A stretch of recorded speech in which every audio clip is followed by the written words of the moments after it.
그는 거리에서 과일을 파는 여자를 무시했다. 그녀의 정체를 알고 무릎을 꿇었다. 어느 추운 아침, 사람들은 바쁘게 지나쳤습니다. 하지만 아무도 눈치채지 못했습니다.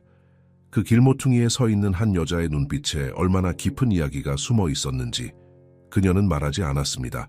하지만 그 침묵이 때론 가장 큰 울음을 대신했습니다. 누구도 상상하지 못한 진실이 가장 평범한 하루 속에서 조용히 드러나기 시작합니다. 끝까지 보세요. 당신도 이 이야기를 잊지 못할 것입니다. 영상이 마음을 울린다면 채널 구독과 좋아요 부탁드립니다. 그리고 어디서 시청 중이신지 댓글로 남겨주세요. 아침 안개가 짙게 깔린 서울의 평범한 화요일이었다. 여의도 한복판 사거리에서 차들이 신호를 기다리며 길게 줄을 서 있었다. 그곳에서 수미 할머니는 까맣게 그을린 손으로 조심스럽게 과일 바구니의 균형을 맞추고 있었다. 그녀의 얼굴에는 세월의 흔적이 깊게 패여 있었지만 그 눈빛만은 여전히 맑고 따뜻했다. 칼바람이 그녀의 피부를 베어가는 듯 했지만 수미 할머니는 운전자들에게 환한 미소를 지으며 신선한 사과와 배를 내밀었다. 어떤 이들은 그녀를 쳐다보지도 않고 창문을 올렸고 또 다른 이들은 그저 시선을 돌릴 뿐이었다. 매일 같은 일상이었다. 그녀는 이 도시의 일부였지만 누구의 관심도 받지 못하는 그림자 같은 존재였다. 오늘도 귀한 과일 많이 파세요, 할머니. 간간히 던져지는 친절한 말 한마디가 그녀의 하루를 버틸 수 있게 해주었다. 그때 날카로운 경적 소리가 공기를 가르며 울려 퍼졌다. 시커먼 고급 외제차 한 대가 그녀 앞에서 갑자기 급정거했다. 짙게 선팅된 창문이 거칠게 내려갔다. 운전석에서 지훈 박사가 얼굴을 내밀었다. 30 중반의 그는 명의로 알려진 젊은 의사였지만 그의 눈빛은 차갑기 그지없었다. 여기가 시장입니까? 이런 쓰레기 같은 것들로 도로를 막고 있어요. 그가 소리쳤다. 수미 할머니는 몸을 움츠렸다. 죄송합니다, 선생님. 금방 비켜드릴게요. 하지만 지훈은 이미 참을성을 잃은 듯했다. 그는 차를 갑자기 앞으로 움직였고 수미 할머니의 과일 바구니가 균형을 잃으며 쏟아졌다. 빨간 사과들이 아스팔트 위로 굴러갔고 종이 바구니는 더러운 물웅덩이에 젖어버렸다. 주변의 모든 차들이 멈춰섰다. 누구도 경적을 울리지 않았다. 그 침묵이 오히려 귀를 찢을 듯했다. 수미 할머니는 무릎을 꿇고 하나하나 과일을 주워 담았다. 그녀의 시선은 자신의 손에 고정되어 있었고 지훈의 차 바퀴는 이미 멀리 사라져가고 있었다. 한 젊은 여성이 차에서 내려 수미 할머니를 도우려 했지만 할머니는 고개를 저었다. 괜찮아요, 아가씨. 이런 일은 처음이 아니니까요. 그러나 그녀의 손이 미세하게 떨리고 있었다. 그녀는 주워 담은 과일을 바라보며 한숨을 내쉬었다. 오늘 팔 수 있는 과일이 절반으로 줄었다. 그것은 오늘 저녁 식탁에 올릴 반찬 하나가 사라진다는 의미였다. 지훈의 차가 코너를 돌아 사라질 때 수미 할머니의 눈에서 한 방울의 눈물이 흘러내렸다. 그녀는 그것을 재빨리 닦아냈다. 또 다른 차들이 멈추고 또 다른 얼굴들이 그녀를 지나쳐갔다. 그는 떠났다. 자신이 방금 과일보다 훨씬 더 소중한 것을 땅에 떨어뜨렸다는 사실도 모른 채 그는 자신의 이야기를 모욕했다. 한때 그를 사랑으로 안았던 그 손을 짓밟았다. 하지만 그는 아직 그것을 알지 못했다. 한 노인이 천천히 다가와 수미 할머니에게 10,000원짜리 지폐를 건넸다. 사과 2개만 주세요. 그가 말했다. 수미 할머니는 미소 지었지만 그 눈빛은 여전히 슬픔으로 가득했다. 그녀는 가장 멍이 덜든 사과 2개를 골라 비닐봉지에 담았다. 노인은 거스름돈을 받지 않고 떠났다. 이런 작은 친절이 수미 할머니의 마음에 따뜻함을 불어넣었다. 신호등이 다시 빨간색으로 바뀌고 수미 할머니는 자리를 잡았다. 하지만 오늘은 과일을 내밀지 않았다. 그저 멍하니 지훈이 사라진 방향을 바라보고 있었다. 그녀의 주름진 얼굴에는 30년의 기다림과 슬픔이 새겨져 있었다. 그리고 그녀만이 알고 있는 비밀이 있었다. 삼성서울병원의 가장 분주한 응급실에서 지훈 박사는 냉철한 집중력으로 환자를 진찰하고 있었다. 그의 손길은 정확했고 판단은 빠르고 날카로웠다. 하지만 그의 눈빛만큼은 얼음장처럼 차가웠다. 혈압 160으로 떨어지고 있습니다. 심박수 상승 중입니다. 간호사가 외쳤다. 지훈은 고개를 끄덕였다. 흉관 삽입 준비하세요. 지금 당장. 그의 목소리에는 감정이라곤 찾아볼 수 없었다. 출혈을 멈추게 해주세요. 제발. 환자의 가족이 흐느끼며 애원했다. 지훈은 그들을 쳐다보지도 않고 답했다. 복도에서 기다리세요. 저희가 할 일을 하게 해주십시오. 응급수술이 끝나고 환자가 안정을 찾자 병원 복도에는 안도의 한숨이 퍼졌다. 환자의 아내가 감사의 눈물을 흘리며 지훈에게 다가왔지만 그는 형식적인 목례만 하고 지나쳤다. 정말 대단한 의사예요. 하지만 왜 저렇게 차가울까요? 병원 로비에서 간호사들이 작은 목소리로 수군거렸다. 김 간호사가 말했다. 3년째 봐도 한 번도 웃는 걸 본 적이 없어요. 가족 얘기도 절대 안 하고 병원 회식도 항상 거절하죠. 그때 30년 경력의 베테랑 혜진 수간호사가 끼어들었다. 사람마다 사연이 있는 법이죠. 지훈 선생님도 분명 뭔가 있을 거예요. 혜진 수간호사는 지훈이 환자 차트를 작성하는 모습을 관찰했다. 그의 흰 가운 소매가 살짝 걷히면서 드러난 팔목에 청색 돌이 달린 가느다란 팔찌가 보였다. 언뜻 보기에는 어울리지 않는 장신구였다. 지훈 선생님, 그 팔찌 참 특이하네요. 혜진이 조심스럽게 물었다. 지훈은 무의식적으로 팔찌를 만지작거렸다. 그의 표정이 순간 부드러워졌다가 다시 굳어졌다. 그냥 제가 태어났을 때부터 가지고 있던 거예요. 가족에게서 받은 건가요? 지훈의 얼굴이 굳었다. 제가 개인적인 이야기를 좋아하지 않는다는 걸 아실 텐데요. 그는 서류를 덮고 사무실을 나갔다. 혜진은 그의 뒷모습을 바라보며 한숨을 쉬었다. 그의 눈동자 깊은 곳에 숨겨진 슬픔을 본 것 같았다. 해가 저물고 서울의 불빛이 켜지기 시작했다. 지하철역 근처의 한 반지하 방에서 수미 할머니는 지친 발걸음으로 돌아왔다. 좁은 방 안에는 오래된 가구 몇 개와 깨끗하게 정돈된 이불이 전부였다. 수미 할머니는 조심스럽게 작은 나무 상자를 꺼냈다. 그것은 그녀가 가진 가장 소중한 보물이었다. 상자를 열자 오래된 사진 한 장과 푸른 돌이 달린 팔찌가 나왔다. 지훈의 팔찌와 똑같은 것이었다. 오늘도 널 찾지 못했구나. 그녀는 팔찌를 가슴에 안으며 속삭였다. 하지만 괜찮아. 엄마는 계속 기다릴 거야. 벽에 걸린 달력은 이미 30년의 세월을 말없이 증명하고 있었다. 수미 할머니는 창밖을 바라보았다. 저 멀리 병원의 불빛이 보였다. 그녀가 모르는 사이 그녀의 아들은 바로 그곳에서 한 생명을 구하고 있었다. 병원 옥상에서 지훈은 홀로 담배를 피우며 서울의 밤하늘을 바라보고 있었다. 그의 손가락이 무의식적으로 팔찌를 만지작거렸다. 어린 시절 양부모는 그 팔찌가 그의 친부모가 남긴 유일한 물건이라고 말했다. 버려진 그를 위한 마지막 선물. 내가 버려졌다는 게 그렇게 중요한가? 그는 스스로에게 물었다. 하지만 가슴 깊은 곳에서 앓고 있는 상처는 날마다 커져갔다. 그날 밤 지훈은 또다시 같은 악몽에 시달렸다. 울고 있는 여자의 얼굴, 그리고 자신을 향해 뻗어있는 검은 손. 땀에 젖어 깨어났을 때 그의 가슴은 설명할 수 없는 상실감으로 가득 차 있었다. 1994년 서울의 작은 공립병원. 비가 세차게 내리던 그날, 22살의 수미는 홀로 진통을 겪고 있었다. 한국에 온 지 채 1년도 되지 않은 그녀는 말도 서툴렀고 의지할 사람도 없었다. 필리핀에서 가정부로 취업해온 그녀는 고용주의 아들에게 임신을 당한 후 해고되었다. 조금만 더 힘을 주세요. 조산사가 외쳤다. 수미는 마지막 힘을 다해 아이를 밀어냈다. 그리고 마침내 아기의 울음소리가 병실에 울려 퍼졌다. 아들입니다.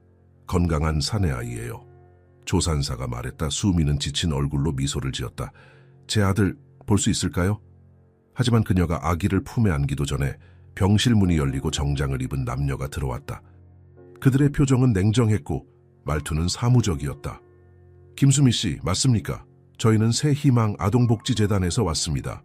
수미는 혼란스러웠다. 제 아기는요? 제 아기를 보여주세요. 여자가 서류 묶음을 내밀었다. 당신은 이미 입양 동의서에 서명하셨습니다. 기억나지 않으세요? 아니요. 그런 적 없어요. 수미가 외쳤다. 하지만 그녀의 한국어는 너무 서툴렀고 아무도 그녀의 말에 귀 기울이지 않았다. 당신은 미혼모이고 외국인 불법 체류자입니다. 아이에게 무엇을 해줄 수 있겠습니까? 남자가 차갑게 말했다. 이 아이는 좋은 한국 가정에서 교육받고 사랑받을 겁니다. 이것이 인도적 결정입니다. 수미는 눈물을 흘리며 애원했다. 제발 단 한 번만이라도 안아보게 해주세요. 짧은 망설임 끝에 조산사는 아기를 그녀에게 건넸다. 수미는 떨리는 손으로 아들의 작은 얼굴을 쓰다듬었다. 그리고 자신의 손목에서 푸른 돌이 달린 팔찌를 풀어 아기의 작은 손목에 조심스럽게 묶었다. 이건 내 엄마가 나에게 준 거야. 이제는 내 것이란다. 그녀는 필리핀어로 속삭였다. 언젠가 우리가 다시 만날 때 이걸로 널 알아볼 수 있을 거야. 엄마는 항상 너를 찾을 거야. 약속할게. 하지만 그 순간은 너무 짧았다. 아이는 그녀의 품에서 다시 빼앗겼고 문 밖으로 사라졌다. 수미의 비명소리가 복대 울려 퍼졌지만 아무도 돌아보지 않았다. 그녀가 알지 못했던 것은 이 모든 일이 계획적이었다는 사실이었다. 강남의 부유한 명문가 박씨 집안은 불임으로 고통받고 있었다. 그들은 대를 이을 건강한 아들이 필요했지만 체면상 공개적인 입양은 원치 않았다. 그래서 그들은 병원 관계자들에게 거액을 건네고 수미의 아들을 버려진 아이로 위장하여 데려갔다. 이 아이의 어머니는 아이를 버리고 도망쳤습니다. 박 부인에게 아이를 건네며 중개인이 말했다. 이제 이 아이는 온전히 당신의 아들입니다. 박 부인은 아기를 품에 안고 남편을 바라보았다. 우리 아들 이름은 지훈으로 하겠어요. 박지훈. 수미는 1년간 병원과 관공서를 찾아다녔지만 그녀의 아들에 대한 기록은 모두 사라져 있었다. 그녀는 한국을 떠날 수도 없었다. 아들을 찾기 위해 불법 체류자로 남기로 결심했다. 한편 지훈은 부유한 환경에서 자랐지만 항상 무언가 빠진 듯한 느낌을 안고 살았다. 그의 양부모는 그가 8살이 되던 해에야 입양 사실을 알렸다. 네 친어머니는 너를 병원에 버리고 떠났단다. 양어머니가 말했다. 우리가 널 구한 거야. 그 말을 들은 순간부터 지훈의 마음에는 버려졌다는 상처와 분노가 자리 잡았다. 그는 그 팔찌만 빼고 과거와 관련된 모든 것을 거부했다. 수미는 결코 포기하지 않았다. 그녀는 아들이 어딘가에 살아있다는 것을 믿었다. 그리고 언젠가는 그 푸른 돌 팔찌가 그들을 다시 이어줄 것이라고 기도했다. 수미의 하루는 언제나 같은 리듬으로 시작됐다. 새벽 4시, 그녀는 비가 오나 눈이 오나 어김없이 일어나 작은 방의 창문으로 스며드는 달빛 아래 기도했다. 30년간 한 번도 거르지 않은 의식이었다. 오늘은 우리가 만날 수 있을까요? 그녀는 낡은 액자 속 아기 사진을 향해 속삭였다. 흐릿한 사진 속에는 갓 태어난 지훈이 담겨 있었다. 그녀가 유일하게 가진 아들의 모습이었다. 수미는 천천히 몸을 일으켰다. 나이가 들수록 관절의 통증은 점점 심해졌지만 그녀는 결코 불평하지 않았다. 작은 싱크대에서 얼굴을 씻고 오늘 팔 과일들을 정성스럽게 상자에 담았다. 과일 하나하나를 닦으면서 그녀는 마치 아기를 돌보듯 세심하게 신경 썼다. 이 사과는 빨갛고 예쁘네. 누군가에게 행운을 가져다 줄 거야. 그녀는 혼잣말을 했다. 이런 작은 대화들이 그녀의 외로움을 달래주었다. 7시 정각, 그녀는 익숙한 신호등 앞에 자리를 잡았다. 출근 시간에 서울은 분주했고 사람들은 각자의 목적지를 향해 바쁘게 움직였다. 아무도 노상에서 과일을 파는 외국인 노인에게 2번 눈길을 주지 않았다. 그날 오후 잠시 비가 그친 순간에 한 젊은 부부가 수미 앞에 멈춰 섰다. 여자는 만삭의 배를 안고 있었고 남자는 그녀를 조심스럽게 부축하고 있었다. 사과 2개 주세요. 남자가 말했다. 아내가 신선한 과일이 먹고 싶대요. 수미는 환하게 웃으며 가장 좋은 사과를 골랐다. 그녀의 손길이 부부의 시선을 끌었다. 할머니 손이 정말 특별하네요. 임신한 여성이 말했다. 엄마의 손 같아요. 수미의 눈에 순간 눈물이 고였다. 고맙습니다, 아가씨. 건강한 아기를 낳길 바랄게요. 부부가 떠난 후 수미는 잠시 그들의 뒷모습을 바라보았다.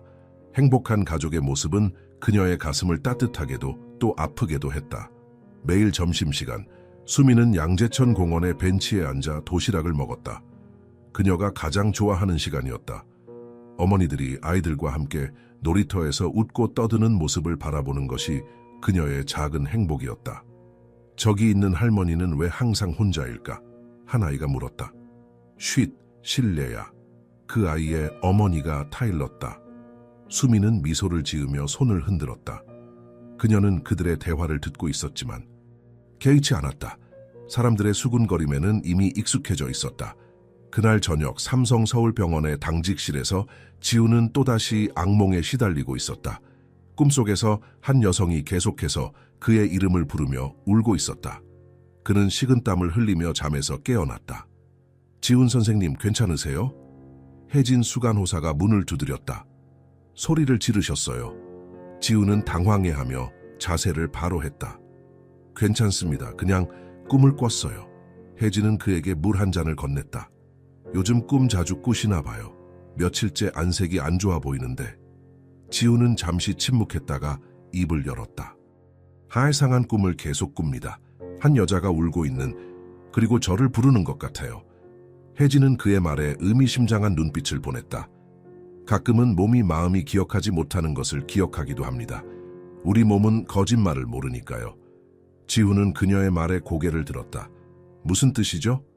그냥 오래 산 사람의 생각일 뿐이에요. 혜진은 미소를 지으며 말했다. 때로는 우리가 의식적으로 잊으려 해도 우리 마음 깊은 곳에는 모든 기억이 남아있어요. 특히 가장 중요한 것들이요. 그날 밤 지훈은 잠들지 못했다. 그는 자신의 팔찌를 바라보며 생각에 잠겼다. 그 푸른 돌은 달빛 아래서 마치 눈물처럼 빛났다. 한편 수미는 작은 방에서 갑자기 심한 기침을 하기 시작했다. 손수건을 입에 대자 선명한 붉은 핏자국이 묻어났다. 그녀는 한숨을 내쉬었다. 이미 몇 달째 계속되는 증상이었지만 그녀는 병원에 가지 않았다. 의사들은 항상 나를 실망시켰어. 그녀는 중얼거렸다. 내 아들을 빼앗아간 사람들이니까. 창밖으로 비가 내리기 시작했다. 수미는 창가에 앉아 빗소리를 들으며 눈을 감았다. 그녀의 손에는 여전히 푸른 돌 팔찌가 꼭 쥐어져 있었다. 오늘도 널 찾지 못했구나, 내 아들아. 그녀는 속삭였다. 하지만 내일은 다를지도 몰라. 비는 밤새도록 서울의 거리를 적셨다. 같은 하늘 아래 모자는 서로를 그리워하며 또 하루를 보냈다. 서로가 얼마나 가까이 있는지도 모른 채 삼성서울병원 7층 진단검사의학과. 햇살이 밝게 비치는 화요일 오전, 지훈은 병원 직원 건강검진의 일환으로 헌혈실에 들어섰다. 연례 행사였지만 그는 늘 이 시간을 꺼려했다. 오늘도 그의 표정은 딱딱하게 굳어 있었다. 지훈 선생님 오셨네요. 검사실 기사가 반갑게 인사했다. 팔을 걷어주시겠어요? 지훈은 말없이 소매를 걷었다.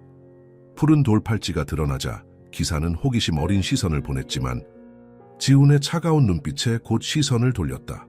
체혈이 끝나고 지훈이 막 나가려던 그때 박 과장이 서류를 들고 급하게 들어왔다.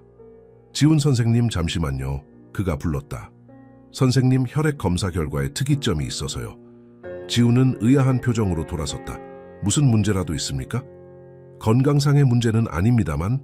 박 과장은 잠시 망설이다 말을 이었다. 작년에 부모님께서 건강검진 받으셨을 때 자료와 비교해봤는데 유전자 패턴에 이상한 점이 발견됐습니다. 지훈의 눈썹이 살짝 올라갔다. 어떤 이상한 점이요? 일반적으로 부모와 자녀 간에는 특정 유전 마커가 일치해야 하는데 선생님의 경우는. 박 과장의 목소리가 점차 작아졌다. 불일치하는 부분이 상당히 많습니다. 순간 병실에 침묵이 흘렀다. 지훈의 얼굴이 창백해졌다. 다시 검사해 보시죠.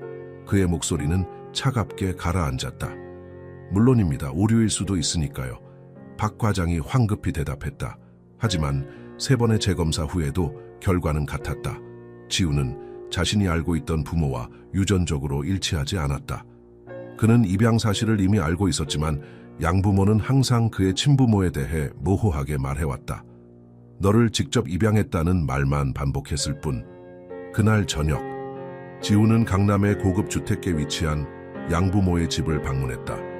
식탁에는 그가 좋아하는 음식들이 가득했지만 그의 마음은 식욕과는 거리가 멀었다. 갑자기 웬일이니? 바쁜데? 양어머니가 반갑게 물었다. 지훈은 찻잔을 내려놓고 곧바로 본론으로 들어갔다. 어머니, 제 출생에 대해 더 알고 싶습니다. 식탁 위로 긴장감이 감돌았다. 양부모는 서로를 바라보았다. 무슨 말이니? 네가 입양됐다는 건 이미 알고 있잖아. 양아버지가 말했다. 제 친부모가 정확히 누구였는지, 어떻게 저를 입양하게 되셨는지 알고 싶습니다. 지훈의 목소리는 단호했다. 양어머니의 얼굴에 불안한 기색이 스쳤다. 그건 왜 갑자기? 혈액 검사에서 유전적 불일치가 발견됐습니다. 단순 입양이 아니라 다른 무언가가 있었던 것 같은데요. 양부모는 다시 한번 불안한 시선을 교환했다. 양아버지가 마침내 입을 열었다. 너는 우리 아들이야. 그것만 알면 충분하지 않니? 지훈의 눈에 분노가 서렸다. 30년 동안 저는 당신들 말만 믿어왔습니다. 이제는 진실을 알 권리가 있습니다. 그러나 양부모는 모호한 대답만 반복했다. 그때는 다른 시대였어. 서류 절차가 지금처럼 엄격하지 않았어. 대화는 그렇게 불편하게 끝났다. 지훈은 그들이 무언가를 숨기고 있다는 확신을 갖게 되었다. 그날 밤 지훈은 자신의 아파트에 돌아와 옛 사진첩을 뒤적였다. 그가 태어난 1994년 전후의 사진들을 자세히 살펴보았다. 그의 시선이 한 흑백 사진에 멈췄다. 병원 배경으로 찍힌 사진 속에서 양어머니가 갓난아기를 안고 있었다. 그런데 그 사진의 구석에 한 여성의 손이 희미하게 보였다. 검은 피부의 손이었다. 지훈은 사진을 더 가까이 들여다보며 심장이 빠르게 뛰는 것을 느꼈다. 그 순간 갑자기 그의 머릿속에 갓 태어난 아기의 울음소리가 울려 퍼지는 듯했다. 한편 수미의 건강은 날로 악화되고 있었다. 그녀는 이제 거의 매시간 기침을 했고 때로는 걷는 것조차 힘들었다. 그날도 그녀는 평소처럼 신호등 앞에 자리를 잡았지만 얼굴은 창백했고 호흡은 거칠었다. 할머니, 괜찮으세요? 지나가던 학생이 걱정스럽게 물었다. 수미는 억지로 미소를 지었다. 괜찮아요, 학생. 그냥 조금 피곤할 뿐이에요. 하지만 그날 오후 그녀는 결국 쓰러지고 말았다. 지나가던 사람들이 급히 구급차를 불렀고 그녀는 의식을 잃은 채 병원으로 실려갔다. 아이러니하게도 그 병원은 바로 지훈이 근무하는 삼성서울병원이었다. 응급실에 도착한 수미는 즉시 산소 마스크를 쓰고 검사를 받았다. 긴급 엑스레이 결과 그녀의 폐에는 진행된 암이 발견되었다. 하지만 그때 지훈은 다른 환자를 치료 중이었고 그들은 서로 스쳐 지나갔을 뿐이었다. 혜진 수간호사가 수미의 소지품을 정리하다가 푸른 돌 팔찌를 발견했다. 그녀는 그 팔찌를 보는 순간 숨을 멈췄다. 지훈의 팔찌와 너무나 똑같았기 때문이다. 이게 어떻게... 그녀는 중얼거렸다. 혜진은 서둘러 수미의 기록을 확인했다. 김수미 53세 필리핀 출신, 한국 국적 없음. 그녀는 의심스러운 눈빛으로 수미를 바라보았다. 수미는 약에 취해 깊이 잠들어 있었지만 그녀의 손은 여전히 팔찌를 꼭 쥐고 있었다. 혜진은 조심스럽게 진료 차트에 메모를 남겼다. 환자 특이사항, 푸른 돌 팔찌 소지. 그리고 그녀는 결심했다. 지훈에게 이 사실을 알려야 했다. 그러나 그녀가 알지 못했던 것은 그녀의 이 작은 발견이 세 사람의 인생을 영원히 바꿔놓을 거라는 사실이었다. 병원 기록 보관실은 지하 2층에 있었다. 형광등 불빛 아래 30년치의 의료 기록들이 순서대로 정리되어 있었다. 새벽 3시 병원이 가장 조용한 시간에 혜진 수간호사는 조심스럽게 문을 열고 들어섰다. 그녀의 손에는 작은 손전등이 들려 있었고 얼굴에는 결연한 표정이 서려 있었다. 1994년 그녀는 서류 캐비닛을 하나씩 살펴보며 중얼거렸다. 마침내 그녀는 원하는 섹션을 찾았다. 1994년 3월 출산 기록. 떨리는 손으로 서류철을 꺼내 탁자 위에 펼쳤다. 한 장 한 장 넘기며 그날의 기록을 찾기 시작했다. 여기 있다. 그녀는 숨을 들이켰다. 3월 15일 김수미 필리핀 국적 남아 출산. 혜진은 서류를 자세히 읽었다. 출산 기록은 간결했지만 특이사항란에 작은 메모가 있었다. 신생아 사회복지부로 인계됨. 그리고 그 옆에는 박씨 가문의 이름이 희미하게 적혀 있었다. 바로 지훈의 양부모 선기였다. 이럴 수가. 혜진의 손이 떨렸다. 그때 갑자기 보관실 문이 열렸다. 혜진은 급히 서류를 덮었다. 혜진 선생님, 이 시간에 여긴 웬일이세요? 야간 경비원이 의아한 표정으로 물었다. 아, 내일 중요한 수술이 있어서 환자 기록을 좀 확인하고 있었어요. 그녀는 애써 침착하게 대답했다. 경비원이 떠나자 혜진은 재빨리 필요한 페이지를 복사했다. 그녀의 마음은 무거웠다. 이 정보를 지훈에게 어떻게 전해야 할지 혹은 전해야 하는지조차 확신할 수 없었다. 다음 날 아침 지훈은 자신의 진료실에서 환자 차트를 검토하고 있었다. 노크 소리와 함께 혜진이 들어왔다. 지훈 선생님, 잠시 시간 있으세요? 그녀의 목소리는 평소보다 진지했다. 지훈은 고개를 들었다. 무슨 일입니까? 혜진은 문을 닫고 그에게 다가왔다. 어제 응급실에 온 환자 중에 특이한 케이스가 있었어요. 특이하단요? 53세 필리핀 출신 여성인데 혜진은 잠시 망설였다. 그녀가 이것을 가지고 있었어요. 혜진은 사진 한 장을 내밀었다. 수미의 손목에 찬 푸른 돌 팔찌의 사진이었다. 지훈의 얼굴에서 혈색이 빠져나갔다. 이게 무슨... 그는 자신의 팔찌를 무의식적으로 만지작거렸다. 그녀의 이름은 김수미예요. 그리고 혜진은 깊게 숨을 들이쉬었다. 제가 오래된 병원 기록을 찾아봤어요. 1994년 3월 15일 그녀는 이 병원에서 아들을 낳았습니다. 지훈의 눈이 크게 떠졌다. 3월 15일이요? 네, 선생님의 생일과 같은 날이죠. 지훈은 자리에서 벌떡 일어났다. 그게 무슨 의미인지 알고 계시죠? 당신은 지금... 확실한 건 아니에요. 혜진이 급히 말했다. 하지만 가능성이 있어요. 그 여성의 아들은 사회복지부로 인계됨이라고만 기록되어 있지만 기록 한쪽에 박씨 가문 이름이 적혀 있었어요. 지훈은 창가로 걸어가 서울의 스카이라인을 응시했다. 그의 마음속에는 격렬한 감정의 소용돌이가 일고 있었다. 그 환자는 지금 어디 있습니까? 그의 목소리는 떨렸다. 7층 중환자실이요. 폐암 말기입니다. 지훈은 고개를 돌려 혜진을 바라보았다. 그의 눈에는 분노와 혼란, 그리고 깊은 상처가 서려 있었다. 저에게 시간이 필요합니다. 혜진은 조용히 고개를 끄덕였다. 이해해요. 하지만 그녀에겐 시간이 많지 않아요. 지훈은 그날 하루 종일 자신의 진료를 기계적으로 수행했다. 그의 머릿속은 혼란스러웠다. 양부모에게 전화를 걸었지만 그들은 여전히 모호한 대답만 반복했다. 저녁이 되자 지훈은 병원 보관실로 직접 내려갔다. 혜진이 언급한 기록을 직접 확인하고 싶었다. 그러나 놀랍게도 그 페이지는 사라져 있었다. 누군가 기록을 조작한 것이다. 제길. 지훈은 주먹으로 캐비닛을 내리쳤다. 그는 자신의 사무실로 돌아와 컴퓨터를 켰다. 병원 데이터베이스에서 김수미를 검색했다. 현재 입원 기록은 있었지만 1994년의 기록은 온라인 시스템에도 없었다. 지훈은 책상 서랍에서 오래된 사진첩을 꺼냈다. 그가 아기였을 때 찍은 사진들을 다시 한번 자세히 살펴보았다. 한 장의 흐릿한 사진 속에서 그는 병원 침대에 누워있는 여성의 모습을 발견했다. 사진은 잘려 있었지만 침대 옆 차트에 김수미라는 이름이 희미하게 보였다. 이럴 수가. 그는 숨을 들이켰다. 그때 그의 핸드폰이 울렸다. 양어머니였다. 지훈아, 무슨 일이니? 오늘 병원에서 몇 번이나 전화가 왔더구나. 지훈은 깊게 숨을 내쉬었다. 어머니, 솔직히 말씀해 주세요. 제 친어머니는 정말 저를 버리고 간 겁니까? 전화기 너머로 긴 침묵이 이어졌다. 마침내 양어머니가 떨리는 목소리로 말했다. 그 여자가 나타났니? 지훈의 심장이 빠르게 뛰었다. 그럼 진짜였군요. 그녀가 저를 버린 게 아니었습니까? 지훈아, 네가 우리 아들이라는 것만 기억해 주렴. 우리가 널 키웠고 사랑했어. 질문에 답해 주세요. 지훈의 목소리가 높아졌다. 양어머니의 목소리가 흐려졌다. 그땐 다른 시대였어. 너희 아버지가 모든 일을 처리했단다. 난 자세히 몰라. 전화가 끊겼다. 지훈은 한동안 움직이지 못했다. 30년간 믿어왔던 이야기가 거짓이었다는 사실이 그를 압도했다. 그는 자신이 버려진 아이가 아니라 빼앗긴 아이였을지도 모른다는 생각에 온몸이 떨렸다.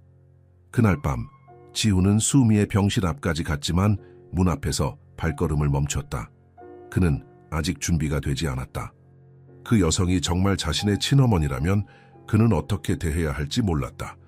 더구나 그가 그녀를 모욕했던 기억은 그의 마음에 큰 무게로 남아있었다. 병실 창문을 통해 그는 처음으로 수미의 얼굴을 자세히 보았다. 산소 마스크에 가려진 얼굴이었지만 무언가 친숙한 느낌이 들었다. 특히 그녀의 눈, 그것은 마치 거울을 보는 것 같았다. 지훈은 뒤로 물러섰다. 그의 마음은 혼란스러웠지만 한 가지는 분명했다. 그는 진실을 알아야만 했다. 이른 아침 서울의 하늘은 맑았다. 지훈은 병원 주차장에 차를 세우고 잠시 핸들에 이마를 기댔다.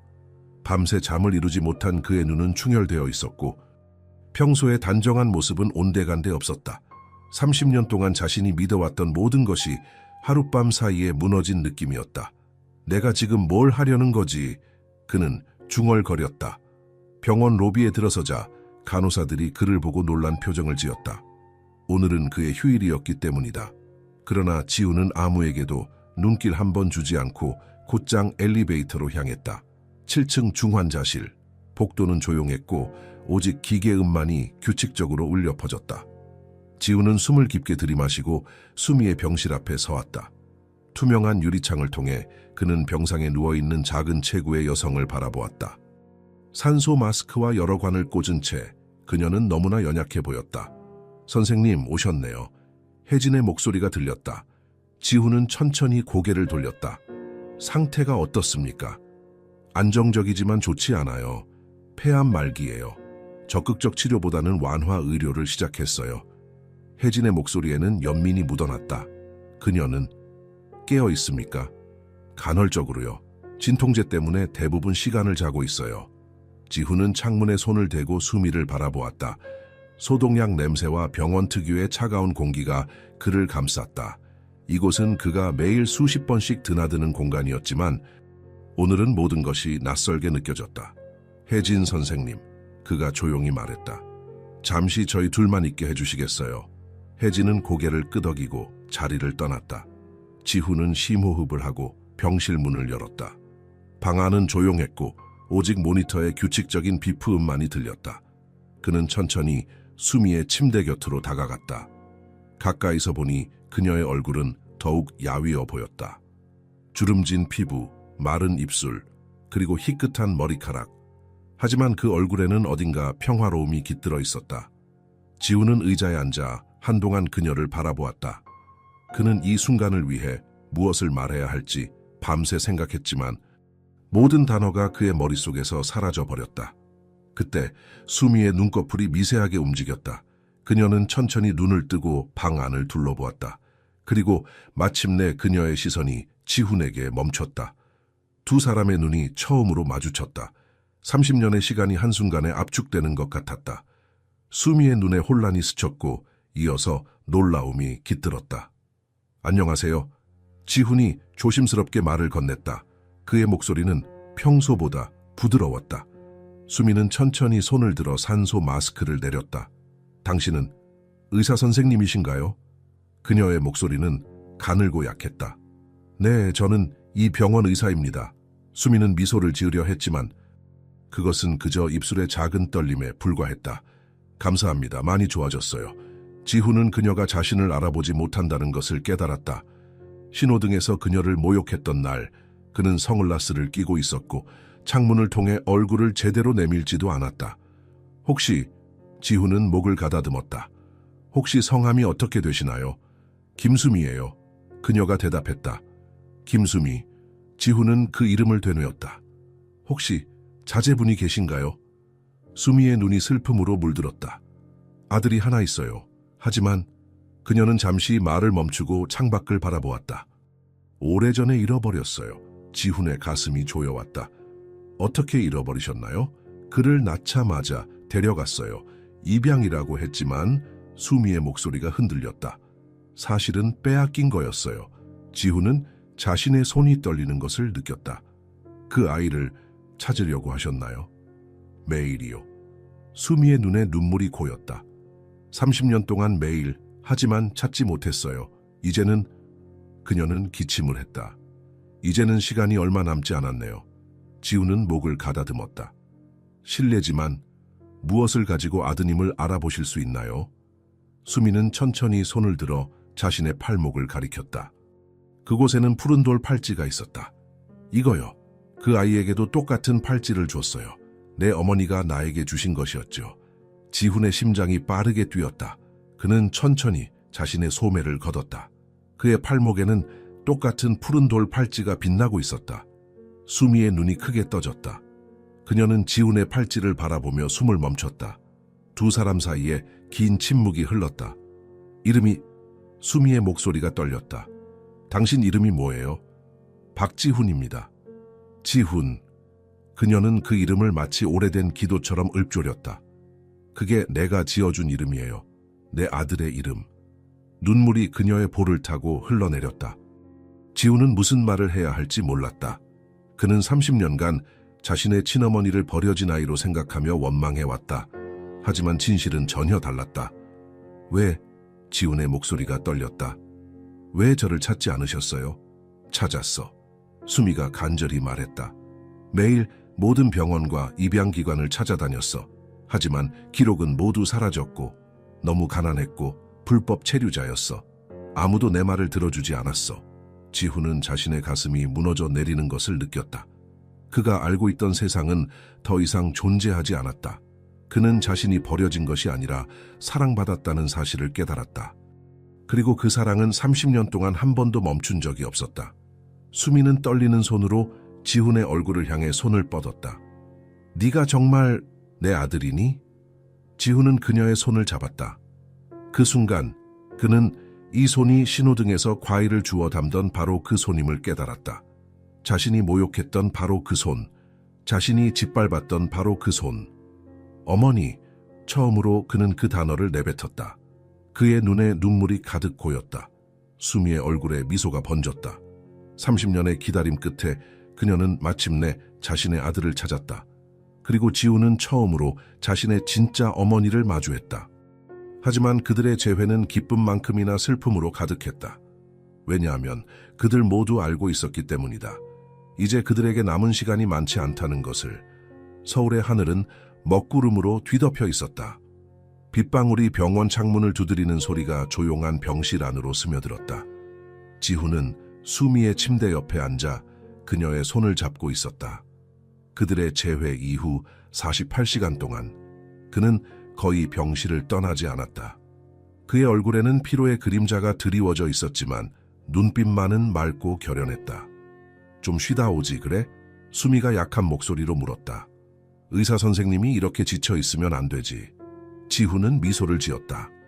괜찮아요. 이제 제가 어머니 곁을 지킬 차례예요. 수미는 흐릿한 미소를 지었다. 그녀는 말로 표현할 수 없는 행복감을 느끼고 있었다. 30년의 고통스러운 기다림 끝에 그녀는 마침내 자신의 아들을 찾았다. 하지만 그 행복은 짧게 끝날 운명이었다. 의사들은 그녀에게 남은 시간이 일주일도 차해되지 않는다고 말했다. 혜진 선생님이 찾아와 계세요. 간호사가 문을 열고 말했다. 혜진이 조용히 들어와 두 사람을 바라보았다. 그녀의 손에는 노란 봉투가 들려 있었다. 무슨 일이세요? 지훈이 물었다. 혜진은 깊게 숨을 들이마셨다. 제가 찾은 것이 있어요. 그녀는 봉투를 내밀었다. 1994년 3월 15일 수미 씨가 출산한 날의 모든 기록이에요. 그리고 이 편지도요. 지훈은 의아한 표정으로 봉투를 열었다. 그 안에는 오래되어 누렇게 변색된 종이 한 장이 들어있었다. 쉽지 않은 한국어로 꾹꾹 눌러 쓴 글씨체였다. 이게 뭡니까? 지훈이 물었다. 혜진이 조용히 대답했다. 수미 씨가 아들을 빼앗겼을 때 남긴 편지예요. 원래는 아이와 함께 전달되었어야 했지만 어떤 이유인지 병원 기록실에 잘못 보관되어 있었어요. 지훈의 손이 떨렸다. 그는 천천히 편지를 펼쳤다. 나의 소중한 아들에게 네가 이 편지를 읽을 때 너는 이미 다 자란 어른이 되어 있겠구나. 나는 내 엄마 김수미야. 너를 이 세상에 데려온 사람이지. 오늘 너를 내 품에서 빼앗아 갔어. 내가 가난하고 외국인이라는 이유로. 하지만 내 아들아, 이것만은 알아주렴. 엄마는 단 한순간도 너를 포기한 적이 없어. 내가 숨 쉬는 한 나는 너를 찾을 거야. 네가 어떤 이름으로 자라든 어떤 집에서 살든 너는 항상 내 마음속에 있을 거야. 네 팔에 찬 푸른 팔찌는 내 어머니가 나에게 준 것이고 나는 그것을 너에게 주었어. 그것은 우리를 연결하는 유일한 끈이야. 언젠가 우리가 다시 만날 수 있기를 기도한다. 그때까지 건강하게 자랄렴. 엄마는 항상 너를 사랑한다. 네 엄마가. 지훈의 눈에서 뜨거운 눈물이 흘러내렸다.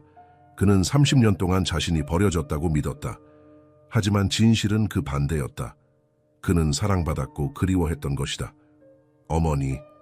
그는 흐느끼며 수미의 손을 잡았다. 수미의 눈에도 눈물이 고였다. 내가 써둔 편지가 내게 전해지지 않았구나.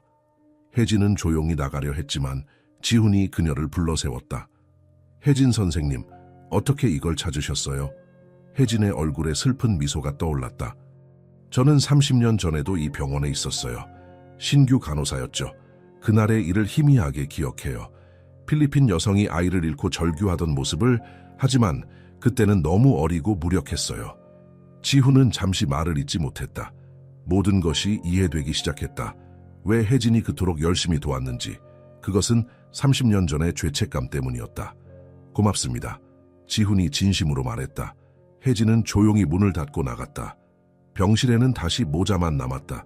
지훈은 한동안 그 자리에 앉아 수미의 손을 잡고 울었다. 30년의 오해와 상실, 그리고 분노가 한순간에 쏟아져 나왔다. 어머니, 저를 용서해 주세요. 그가 흐느꼈다. 그날 신호등에서 제가 어머니를 모욕했어요. 제가 알았더라면. 수미는 약한 손으로 그의 머리를 쓰다듬었다. 괜찮아, 내 아들. 넌 모르고 그랬잖아. 하지만 제가 어떻게 그럴 수 있었죠? 저는 완전한 못된 인간이에요. 수미는 고개를 저었다. 네가 그런 사람이었다면 지금 여기 있지 않을 거야. 네 마음은 항상 선했어. 단지 상처받았을 뿐이야. 지훈은 혼란스러웠다. 자신이 그토록 사랑받지 못했다고 느꼈던 이유가 이제야 명확해졌다. 그는 자신의 진짜 어머니의 사랑을 빼앗긴 것이다. 제 양부모는, 그가 말을 꺼냈다. 그들을 원망하지 마. 수미가 조용히 말했다. 그들도 너를 사랑했을 거야. 그것만으로도 난 그들에게 감사해. 지훈은 고개를 들어 어머니를 바라보았다. 그녀의 얼굴에는 증오나 원망이 아닌 오직 사랑과 평화만이 담겨 있었다. 30년의 고통 속에서도 그녀는 결코 마음을 닫지 않았다. 어머니, 지훈이 속삭였다. 저도 편지를 썼어요. 어머니께 드리고 싶은 말이 너무 많았어요. 그는 주머니에서 접힌 종이를 꺼냈다. 밤새 쓴 편지였다. 읽어드려도 될까요? 수미는 미소 지으며 고개를 끄덕였다. 지훈은 천천히 편지를 펼쳤다. 어머니께 30년 동안 저는 제가 버려졌다고 믿었습니다. 그 믿음이 저를 차갑고 냉정한 사람으로 만들었습니다. 사랑을 받아들이지 못하고 다른 이들의 아픔에 무감각했습니다. 하지만 이제 알게 되었습니다. 저는 버려진 것이 아니라 빼앗긴 것이었다는 것을, 어머니는 저를 한순간도 포기하지 않으셨다는 것을, 그 진실이 저를 부끄럽게 합니다. 며칠 전 저는 어머니를 모욕했습니다. 그때 제가 알았더라면 제 분노와 상처로 저는 저를 가장 사랑한 사람을 아프게 했습니다. 그 죄책감은 평생 제 가슴에 남을 것입니다. 하지만 어머니, 지금 이 순간만큼은 감사함을 느낍니다. 30년이 지난 지금에라도 어머니를 만날 수 있어서, 어머니의 사랑을 느낄 수 있어서, 아직 늦지 않았다면 저도 어머니의 아들로서 사랑을 돌려드리고 싶습니다. 사랑합니다, 어머니. 당신의 아들 지훈 올림. 지훈이 편지를 읽는 동안 수미의 눈에서는 끊임없이 눈물이 흘러내렸다. 지훈이 마지막 문장을 읽었을 때 그녀의 심전도 모니터가 미세하게 흔들렸다. 내 아들, 그녀가 속삭였다. 네가 나를 찾아줘서 고마워. 그녀의 손이 지훈의 손을 꼭 잡았다. 그 순간 그들은 말없이 서로를 바라보았다. 30년의 시간이 그들 사이에 존재했지만 그 시간은 이제 의미가 없었다. 그들은 마침내 서로를 찾았다. 밖에서는 빗소리가 점점 커졌다. 하지만 병실 안은 평화로웠다. 마치 시간이 멈춘 것처럼. 수미의 심장 모니터가 불규칙하게 울리기 시작했다. 지훈은 의사로서 그것이 무엇을 의미하는지 알고 있었다. 그러나 이번만큼은 그는 의사가 아니라 아들이었다. 어머니, 괜찮아요. 저 여기 있어요. 그가 속삭였다. 수미의 눈에서 마지막 눈물 한 방울이 흘러내렸다. 그리고 그녀의 입가에 평화로운 미소가 번졌다. 병실 창문 너머로 구름 사이로 한 줄기 햇살이 비쳐 들어왔다. 비가 그친 후에 서울은 맑고 깨끗했다. 햇살이 삼성서울병원의 유리창을 통해 병실을 밝게 비추고 있었다. 수미의 침대 옆에 지훈이 앉아 있었다. 그의 얼굴은 지친 듯했지만 눈빛만은 결연했다. 심전도 모니터의 불규칙한 비프음이 방 안을 채웠다. 어머니, 제가 이야기 좀 해도 될까요? 지훈이 수미의 손을 잡으며 물었다. 수미는 약하게 눈을 떴다. 그녀의 호흡은 얕고 고르지 않았다. 의사인 지훈은 그녀의 상태가 악화되고 있다는 것을 알고 있었다. 시간이 얼마 남지 않았다. 내 인생에 대해 말씀드리고 싶어요. 그가 계속했다. 어머니가 알지 못했던 제 삶에 대해서요. 수미는 희미하게 미소 지었다. 그녀의 눈이 지훈에게 고정되었다. 말을 할 수는 없었지만 그녀는 듣고 있었다. 지훈은 깊게 숨을 들이마셨다. 저는 강남에서 자랐어요. 좋은 학교를 다니고 좋은 옷을 입고 좋은 음식을 먹었죠. 하지만 그의 목소리가 흔들렸다. 항상 무언가 빠진 듯한 느낌이었어요. 마치 제 영혼의 일부가 없는 것 같았어요. 그는 창밖으로 눈을 돌렸다. 서울의 스카이라인이 눈에 들어왔다. 18살 때 제가 입양되었다는 사실을 알게 됐어요. 양부모는 제 친어머니가 저를 버리고 갔다고 말했죠. 그 순간부터 저는 변했어요. 모든 사람을 의심하고 누구도 가까이 두지 않았어요. 수미의 눈에 눈물이 고였다. 그녀는 천천히 손을 들어 지훈의 뺨을 쓰다듬었다. 의대에 진학했어요. 최고가 되려고 노력했죠. 그게 제가 버려졌다는 상처를 이길 수 있는 유일한 방법이라고 생각했으니까요. 지훈은 쓴웃음을 지었다. 많은 생명을 구했지만 제 자신의 마음은 구하지 못했어요. 병실 창문 너머로 한 무리의 새들이 날아가는 모습이 보였다.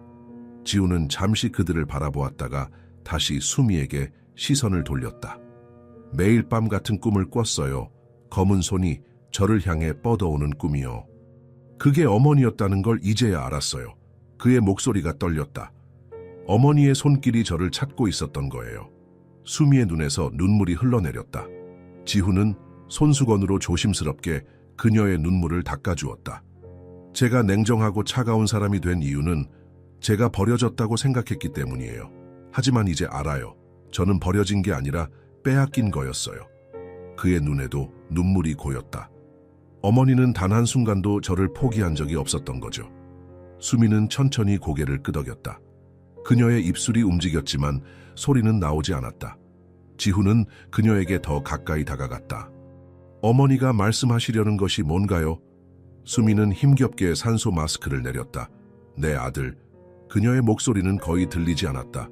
나는 행복해. 그녀의 심전도가 더욱 불규칙해졌다. 지훈은 간호사 호출 버튼을 누르려 했지만 수미가 그의 손을 잡아 멈추게 했다. 괜찮아. 그녀가 속삭였다. 이제 평화롭게. 지훈은 눈물을 참으며 고개를 끄덕였다. 의사로서 그는 더 많은 시간을 벌기 위해 모든 것을 시도할 수 있었다. 하지만 아들로서 그는 어머니의 마지막 소원을 존중해야 했다. 어머니, 제가 어릴 때부터 궁금했던 게 있어요. 그가 떨리는 목소리로 말했다. 제 생일에 저는 항상 창밖을 바라보며 누군가가 저를 찾아올 거라고 상상했어요. 그게 어머니였나요? 수미의 눈에 빛이 돌았다. 매년 내 생일마다 병원과 학교 주변을 돌아다녔어. 그녀의 목소리가 희미해졌다. 너를 한 번만 보고 싶었어. 지훈은 더 이상 눈물을 참을 수 없었다. 어머니, 저를 찾아주셔서 고맙습니다. 그리고 그 모든 시간 동안 저를 사랑해 주셔서 고맙습니다. 수미의 입가에 미소가 번졌다. 그녀의 눈에는 평화로움이 깃들어 있었다. 내 아들, 이제 나는 갈 수 있어. 심전도 모니터의 비프음이 점점 느려졌다. 지훈은 수미의 손을 꼭 잡고 있었다. 그는 의사였지만 이제는 그저 어머니를 떠나보내는 아들일 뿐이었다. 어머니, 걱정 마세요. 이제부터는 제가 어머니의 남은 삶을 살아갈게요. 그가 속삭였다. 어머니가 하지 못했던 모든 것들을 제가 할게요. 어머니의 사랑을 다른 이들에게 나눠줄게요. 수미의 눈에서 마지막 눈물 한 방울이 흘러내렸다. 그리고 그녀의 심장은 마침내 뛰기를 멈췄다. 모니터에서 긴 단조로운 소리가 울렸다. 지훈은 한동안 움직이지 않았다. 그는 그저 어머니의 손을 잡고 그녀의 평화로운 얼굴을 바라보았다. 창밖에서는 새들이 여전히 날아다니고 있었고 서울의 하늘은 맑고 푸르렀다. 간호사들이 병실로 들어왔지만 지훈은 그들에게 손짓하여 멈추게 했다. 괜찮습니다. 이대로 두세요. 그의 목소리는 놀랍도록 차분했다. 그녀는 평화롭게 떠났습니다. 간호사들은 조용히 고개를 숙이고 물러났다. 지훈은 수미의 이마에 부드럽게 키스했다. 잘 가세요, 어머니. 이제 편히 쉬세요. 그는 천천히 일어나 창가로 걸어갔다. 서울의 정형이 눈앞에 펼쳐졌다. 이 도시 어딘가에서 30년 전 한 어머니가 아들을 잃었다. 그리고 오늘 그 아들은 어머니를 다시 잃었다. 하지만 이번에는 달랐다. 이번에는 그들이 서로를 찾은 후였다. 지훈의 가슴 속에는 깊은 슬픔과 함께 이상한 평화로움이 함께 자리 잡고 있었다. 30년의 오해와 분노가 마침내 해소된 듯했다. 그는 이제 자신이 누구인지, 어디서 왔는지 알게 되었다. 그의 손이 무의식적으로 팔찌를 만졌다. 이제 이 푸른 돌은 그에게 새로운 의미를 가지게 되었다. 그것은 더 이상 버려짐의 상징이 아니라 결코 멈추지 않았던 사랑의 증거였다. 병실 문 앞에서 혜진이 조용히 그를 기다리고 있었다. 그녀의 눈에는 깊은 연민이 담겨 있었다. 지훈 선생님, 그녀가 조심스럽게 불렀다. 지훈은 천천히 고개를 돌렸다. 그의 눈에는 더 이상 차가움이 없었다. 그곳에는 이제 깊은 이해와 따뜻함이 깃들어 있었다. 괜찮습니다, 혜진 선생님, 그가 말했다. 어머니는 마침내 평화를 찾으셨어요. 서울의 하늘은 맑고 높았다. 봄비가 지나간 후 도시는 더욱 선명한 색채로 물들어 있었다. 여의도 사거리, 그녀가 항상 서 있던 그 신호등 앞에 지훈이 서 있었다. 그의 손에는 작은 나무 표지판과 붉은 사과 한 개가 들려 있었다. 수미의 장례식은 조용하게 치러졌다. 참석자는 지훈과 혜진, 그리고 수미가 가끔 과일을 나눠주던 몇몇 노인들 뿐이었다. 지훈은 그녀를 양지 바른 곳에 모셨다. 묘비에는 간단한 문구가 새겨져 있었다. 김수미 1977-2024 결코 포기하지 않은 어머니. 3개월이 지난 지금 지훈은 일상으로 돌아왔다. 하지만 그는 더 이상 예전의 차갑고 냉정한 의사가 아니었다. 환자들은 그의 변화를 눈치챘다. 그의 눈빛이 따뜻해졌고 목소리에 온기가 생겼다. 병원 복도를 지나칠 때면 그는 이제 환자 가족들에게 미소를 지어 보였다. 그날 아침 지훈은 평소보다 일찍 일어나 여의도로 향했다. 그가 도착했을 때 아침 출근 러시아워가 막 시작되고 있었다. 차들이 신호등 앞에 줄지어 서 있었다. 지훈은 수미가 항상 서 있던 그 자리에 조심스럽게 작은 나무 표지판을 설치했다. 표지판에는 이렇게 쓰여 있었다. 이곳에 한 여성이 있었습니다. 보이지 않는 사랑으로 30년을 기다린 어머니. 들리지 않는 목소리로 용서를 전한 영혼. 김수미 1977-2024. 그는 표지판 앞에 붉은 사과 한 개를 조심스럽게 놓았다. 그것은 마치 그녀가 다시 그곳에 서 있는 것 같은 느낌을 주었다. 이제 사람들이 당신을 볼 수 있을 거예요, 어머니. 지훈이 속삭였다. 그가 자리에서 일어섰을 때 몇몇 행인들이 호기심 어린 눈으로 표지판을 바라보고 있었다. 한 젊은 여성이 다가와 물었다. 무슨 의미인가요? 지훈은 미소를 지었다. 사랑의 의미입니다. 진정한 사랑은 결코 포기하지 않는다는 것을 보여주는 작은 기념물이죠.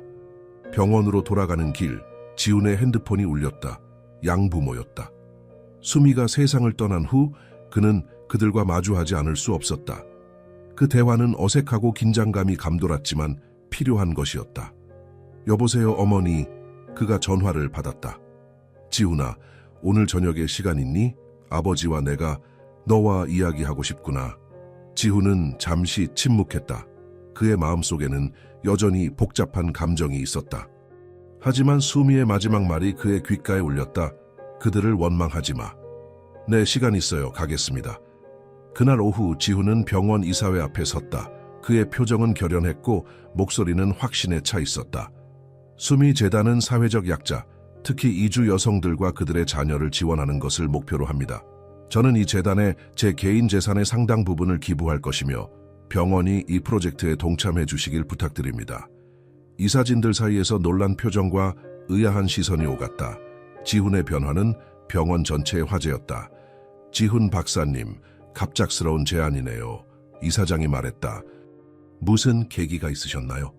지훈은 깊게 숨을 들이마셨다. 저는 최근에 제 인생에서 가장 중요한 사람을 만났습니다. 그리고 또 잃었습니다. 그녀는 저에게 진정한 사랑이 무엇인지 가르쳐 주었습니다.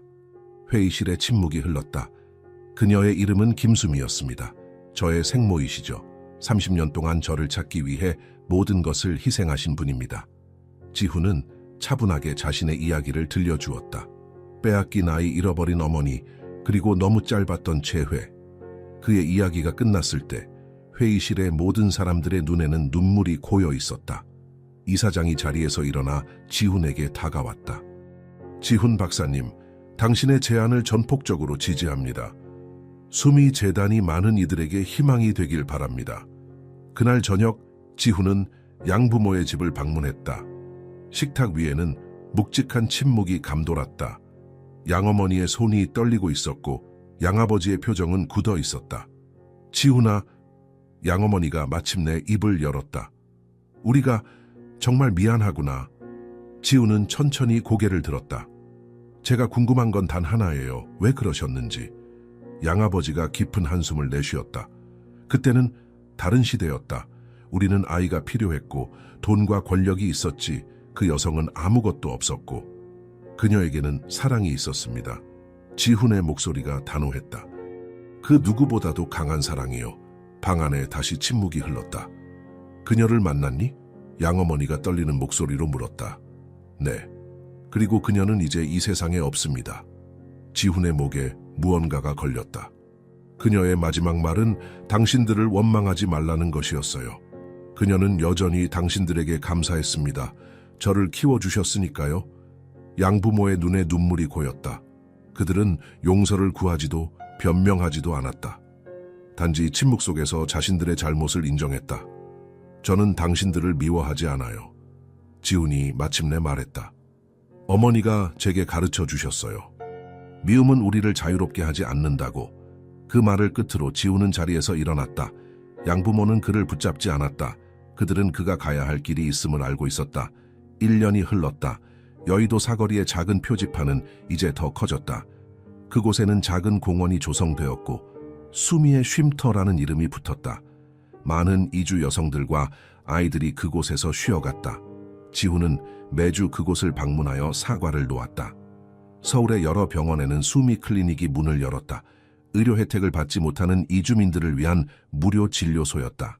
지훈은 주말마다 그곳에서 봉사했다. 그의 책상 위에는 항상 수미의 사진이 놓여 있었다.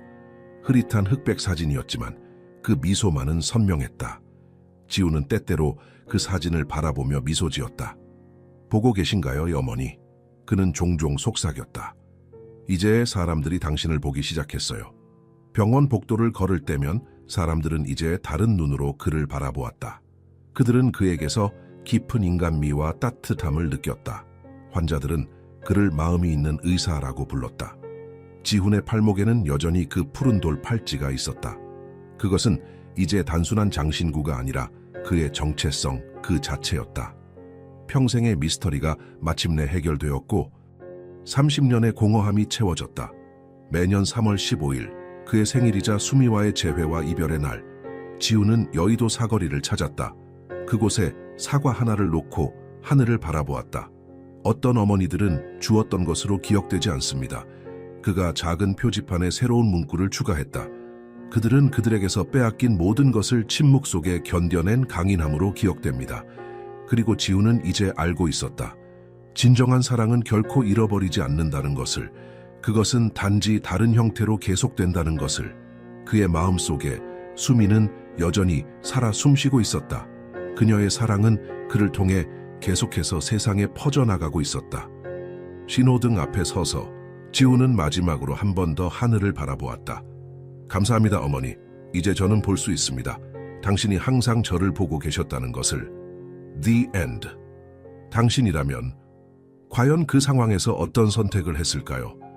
사랑하는 사람의 얼굴조차 모른 채 그 사람을 외면하고 상처를 주었다면 당신은 끝내 용서를 구할 수 있었을까요? 우리는 종종 너무 바쁘게 살아갑니다. 그래서 진짜 소중한 사람조차 스쳐 지나가고 가장 큰 사랑도 놓쳐버리곤 하죠. 오늘 이 이야기가 당신의 마음 깊은 곳을 울렸다면 혹시 당신 주변에도 보이지 않는 사랑이 있는지 다시 돌아보게 되길 바랍니다. 이 영상이 마음에 닿았다면 구독과 좋아요로 함께 해주세요. 그리고 이 이야기를 누군가와 나누고 싶다면 꼭 공유해 주시고 댓글로 당신의 생각도 함께 들려주세요. 감사합니다.